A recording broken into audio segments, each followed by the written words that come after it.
Sa ating mga tampok na balita, handang isuwalat ni Ruby Tuason ang kanyang nalalaman sa pork barrel scam. Bukod sa ilang mga mababatas na una nang idinawit ng mga whistleblowers, masusing tinitignan din ng mga otoridad ng ilang opisyal na may kinalaman sa maling paggamit ng milyong-milyong pondo ng malampaya. Narito ang report ni Dennis Cortez. Handang ibunyag ni Ruby Tuason ang kanyang mga nalalaman hinggil sa maanumalyang transaksyon ng ilang opisyal na nadadawit sa pork barrel scam. Bago pa man bumalik ng bansa si Tuason sa panayam ng Philippine Daily Inquirer, sinabi nitong nais niyang malinis ang pangalan ng kanyang pamilya at maituwid ang pagkakamali nito noon.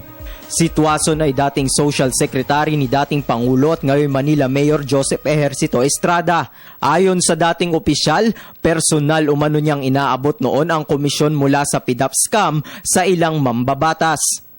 Bagay na kinumpirma rin ng Department of Justice batay sa affidavit na inihain nito. These are several transactions po.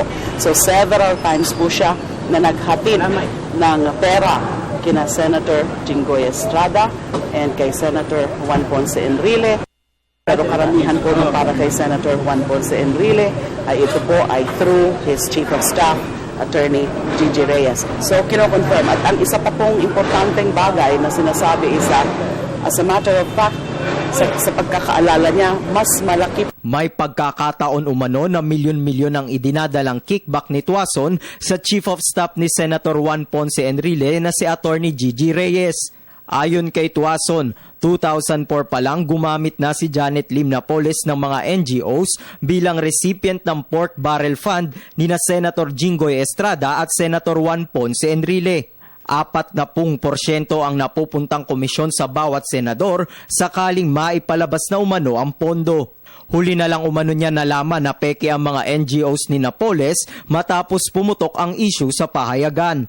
Mas malaki din umano ang kickback mula sa Malampaya Fund kumpara sa alam ng publiko. Ibinunyag din ni Tuason na sangkot sa kontrobersiya ang dating abogado ni dating First Gentleman Mike Arroyo na si Attorney Jess Santos. Nagsumiti na ng aplikasyon ng kampo ni Tuason sa DOJ para sa witness protection. They have endorsed Mrs. Tuason to the Office of the Ombudsman for her for approval or grant of her immunity. Kumpiyansa ang kampo ni Tuason na malaki ang may tutulong ng kanyang pahayag para mabigyang linaw ang pork barrel scam. The degree of her participation is less than the other respondents in this case. Samantala, una nang itinanggi ng mga mambabatas na dawit sa pork barrel scam ang alegasyon ni Tuason.